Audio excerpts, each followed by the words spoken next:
Buenos días con todos, muchas gracias ingeniero Saavedra por la generosa presentación. El papel aguanta todo, como se dice, y a veces es un poquito generosa la lectura del currículum cuando se lee en pocos segundos. Gracias por la invitación de la Sociedad Peruana de Ingenieros. Yo vengo a nombre del Colegio Profesional de Antropólogos del Perú para compartir algunas ideas con ustedes sobre el país.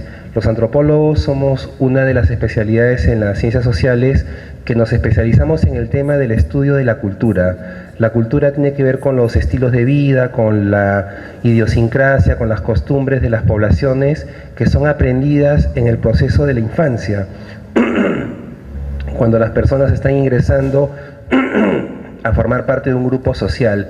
Es lo que se llama el proceso de sociabilización. Y tiene que ver mucho, por ejemplo, con el aprendizaje de la lengua materna. Gracias.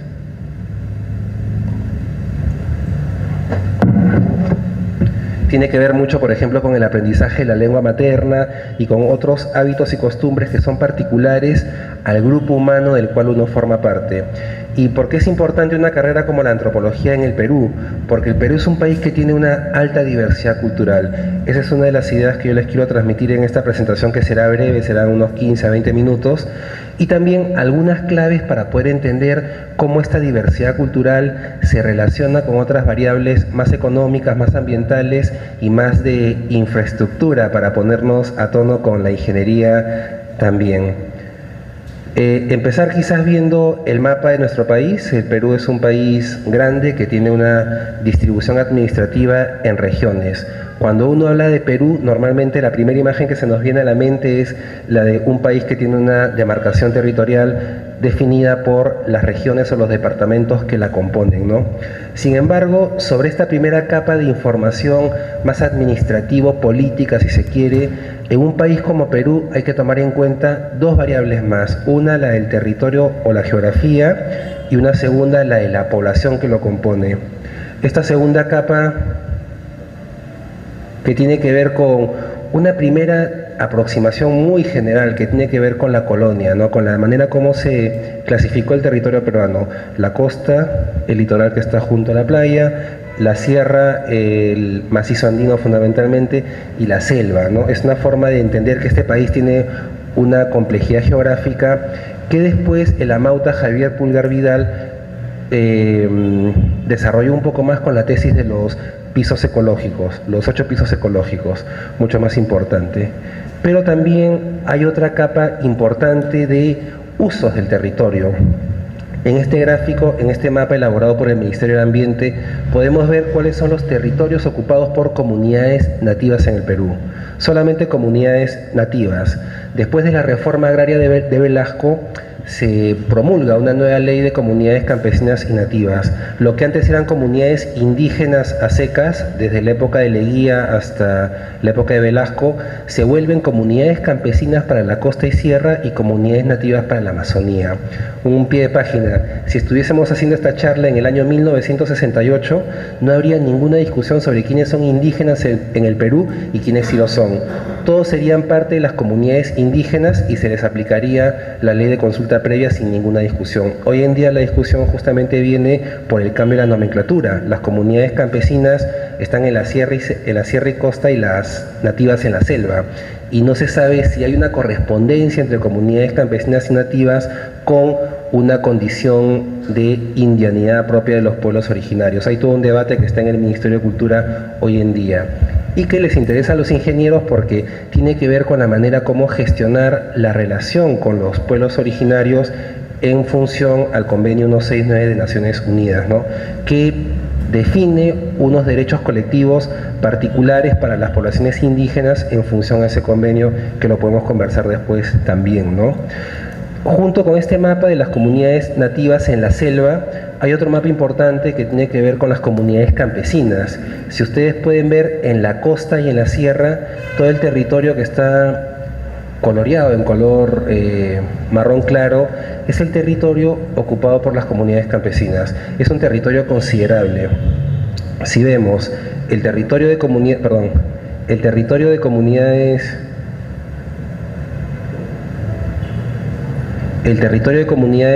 nativas en la selva, es un territorio extenso y sumado a eso, el territorio de las comunidades campesinas, estamos hablando, grosso modo, de la cuarta parte del territorio del Perú. El Perú tiene 1.200.000 kilómetros cuadrados aproximadamente, sumando y juntando todo el territorio de comunidades campesinas y nativas, estamos hablando aproximadamente de 400.000 kilómetros cuadrados. Es casi un poco más de la extensión de Alemania. Entonces, es un territorio que está bajo un régimen jurídico de propiedad comunal de la tierra, con usos y costumbres de los comuneros, que tienen además unos vínculos históricos con los pueblos originarios prehispánicos. ¿Qué les quiero decir con todo esto? Dos cosas. Uno, hay comunidades campesinas con formas comunales de propiedad de la tierra en nuestro país hoy en día. Dos, tienen derechos jurídicos particulares. Tres, tienen una tradición que los articula con las poblaciones originarias prehispánicas, estamos hablando de historia. Y cuatro, que es un territorio considerable. Y la paradoja es que debajo de estos territorios están las principales fuentes de minerales y de hidrocarburos en nuestro país, que tienen una importancia geopolítica fundamental. Les voy a explicar un poquito más cuál es la paradoja de que justamente hay esta superposición entre la superficie de comunidades campesinas y nativas con un subsuelo rico en minerales y en recursos de hidrocarburos. Y la cultura justamente ayuda a explicar las diferentes maneras como las poblaciones interpretamos la riqueza o el valor de un recurso natural. Para una población nativa o campesina, el bosque puede tener un valor simbólico muy especial. Hay un acercamiento espiritual, mágico, religioso con el bosque. Pero si debajo del bosque hay un recurso mineral o de hidrocarburos, la manera como se le da una valorización por parte de un ingeniero es diferente.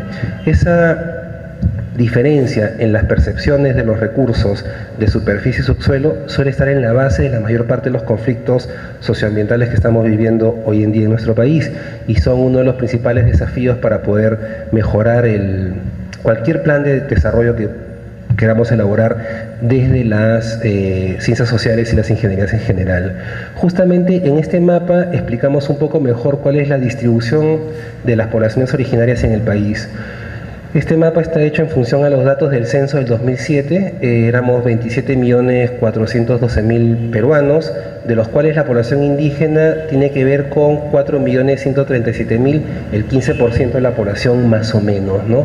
Y la distribución de la población indígena en términos demográficos es fundamentalmente quechua, con el 81%, lo sigue la población aymara con un 10%, y los grupos amazónicos con un 8%, que es un porcentaje menor.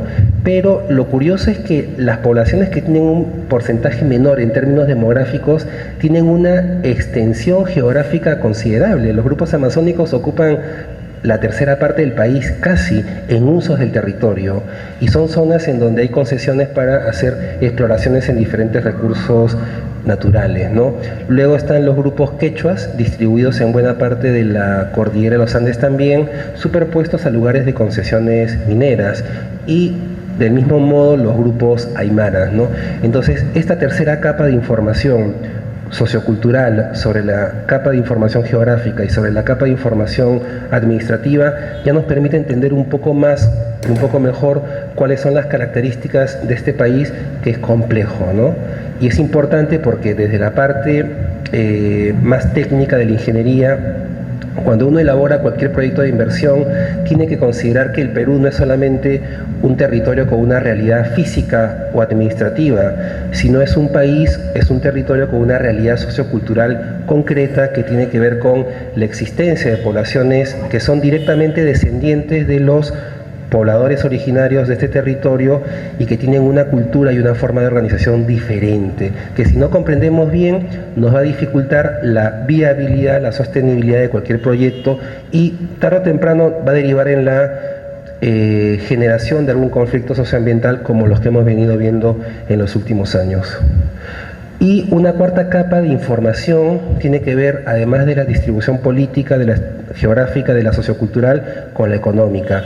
Hay un mapa de la distribución de la pobreza en el país que es particular y que coincide con identificar como los departamentos de mayor pobreza justamente aquellos en donde la población indígena tiene una mayor presencia, ¿no?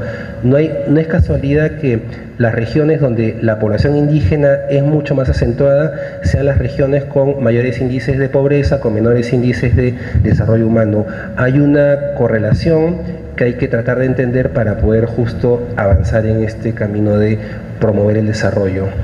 Pero bueno, volviendo al negocio de los antropólogos, que nos enfocamos en el estudio de la cultura, es importante que partamos por explicar qué es cultura. Hay una premisa que los antropólogos siempre tratamos de transmitir cada vez que tenemos la oportunidad de compartir un espacio con colegas de otras profesiones. Y una primera es de que el Perú es un país culturalmente diverso. Además de que tiene una geografía que es todo un reto para cualquier proceso de desarrollo, la cultura en sí misma, como estilos de vida, es otra característica de este país, ¿no? ¿Qué cosa es la cultura? ¿Qué es lo que los antropólogos entienden por cultura? La cultura, y esta es una definición del Ministerio de Cultura, he tratado de tomar una definición del ente rector de la cultura en el país, que está en sus lineamientos de política cultural de 2012, no solo son los conocimientos adquiridos mediante estudios o los gustos por obras de arte. Uno suele pensar la cultura como la expresión de el desarrollo sofisticado de los artistas o de personas que se han cultivado mucho con la literatura o con la filosofía, ¿no? No. La cultura, en el sentido antropológico, se entiende como el modo de vida de un grupo humano. Todos los grupos humanos tienen alguna cultura, alguna costumbre, alguna idiosincrasia, algún estilo de vida, ¿no? La cultura se puede entender como el modo de vida de un grupo humano sustentado en creencias, cosmovisiones, costumbres, símbolos y prácticas que se han sedimentado y estructuran la vida de ese grupo humano, ¿no?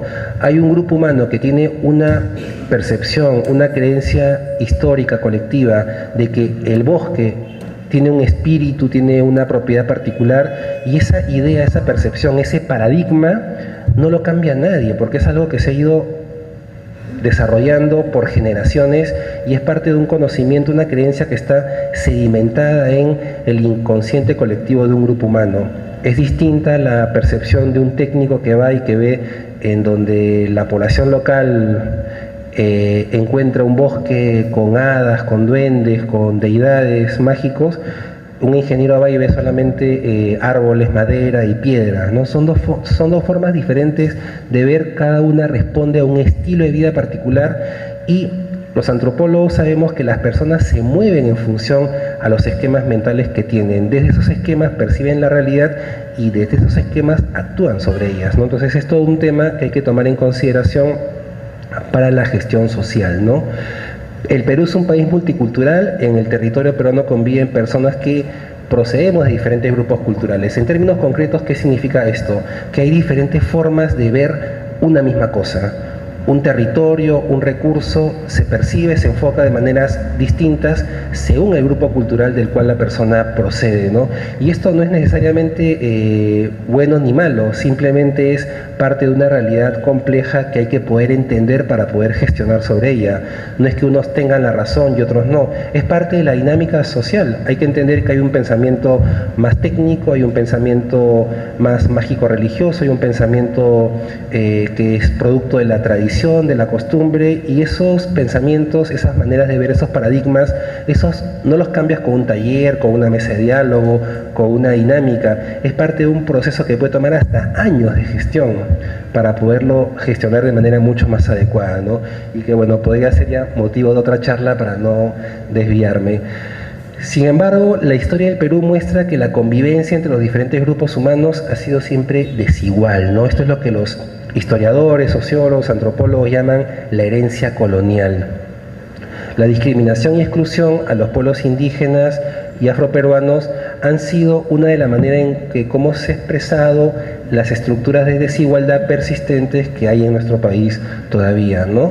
Lo cual se expresa además en la condición de subdesarrollo de estos grupos humanos. No es casual, como vamos a ver en las siguientes gráficas, que del 100% de la población quechua, el 32% se encuentra en una condición de pobre extremo. Del 100% de los aymaras, el 25% son pobres extremos. Del 100% de los nativos amazónicos, 46% son pobres extremos. Y del 100% de los que somos castellano hablantes, solo el 8%. Es decir, si yo naciera con el quechua como lengua materna, hoy en día en el Perú tendría un 32% de posibilidades de ser pobre extremo. Y si yo naciera con el castellano como lengua materna, solamente un 8%.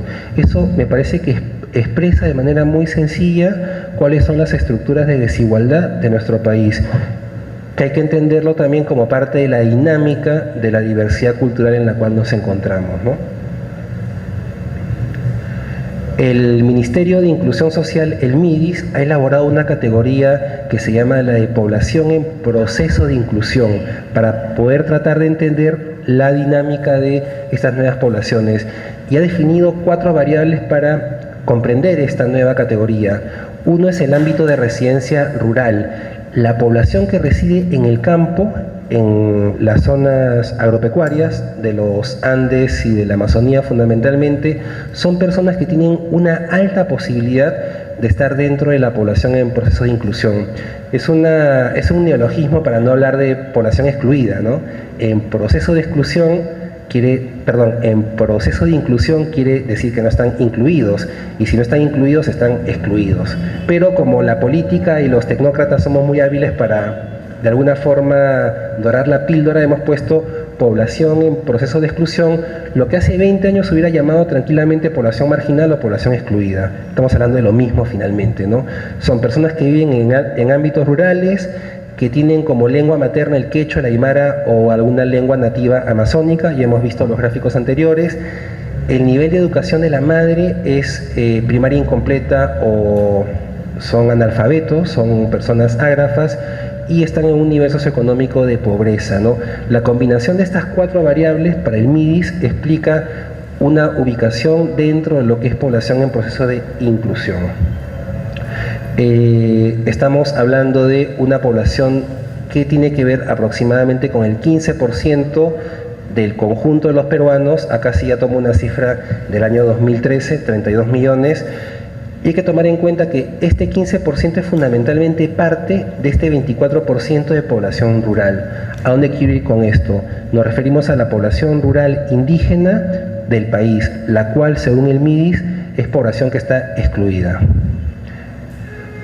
Desigualdad. Solamente para poder complementar este concepto de la población en proceso de inclusión, es importante tomar una cita de Bernardo Klinsberg, que es uno de los autores emblemáticos del Banco Mundial, el BID, que promueve mucho el tema de capital social, capital cultural, y él ha propuesto una tesis que es bien importante porque proviene del Banco Interamericano de Desarrollo, y lo que dice el profesor Bernardo Klinsberg es lo siguiente: hay pobreza porque hay desigualdad. La desigualdad genera pobreza, pero además impide un crecimiento económico sostenido, reduce el número de consumidores, obstruye la formación de ahorro nacional, tensa al máximo la sociedad y genera ingobernabilidad. La tesis de Bernardo Klinsberg es muy sencillo. No es la pobreza la que genera la desigualdad, sino es la desigualdad la que genera pobreza. Y cuando hablamos de estructuras de desigualdad, estamos hablando no solamente de una condición económica de menores ingresos monetarios, sino de un conjunto de procesos sociales, culturales, políticos y económicos que definen que un conjunto de seres humanos se ubiquen abajo y otros arriba. Y en el Perú eso tiene que ver claramente con las cifras que les he dado por el origen cultural y étnico, por la lengua materna que tú aprendes al nacer y al formar parte de un grupo humano, por vivir en el campo, por tener bajos ingresos y por tener en tu madre una persona que tiene niveles educativos incompletos o nulos. Este mapa que estamos viendo nos ayuda a entender un poco mejor la dinámica del país. Hay diversidad cultural, hay pobreza, hay desigualdad. Y la desigualdad genera, según Bernardo Klinsberg, ingobernabilidad, reduce el número de consumidores, le pone frenos al desarrollo de un mercado y tiene un conjunto de consecuencias mayores. ¿Por qué es tan difícil gestionar?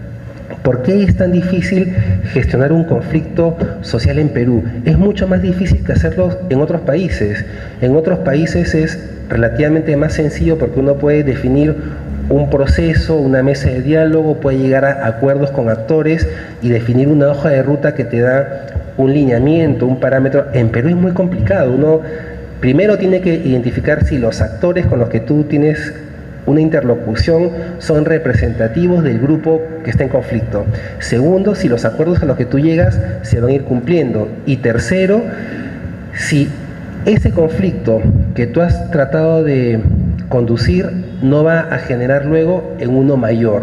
Es muy difícil y eso explica parte de la situación de ingobernabilidad en la cual se encuentran muchos proyectos de inversión, megaproyectos de inversión hoy en día.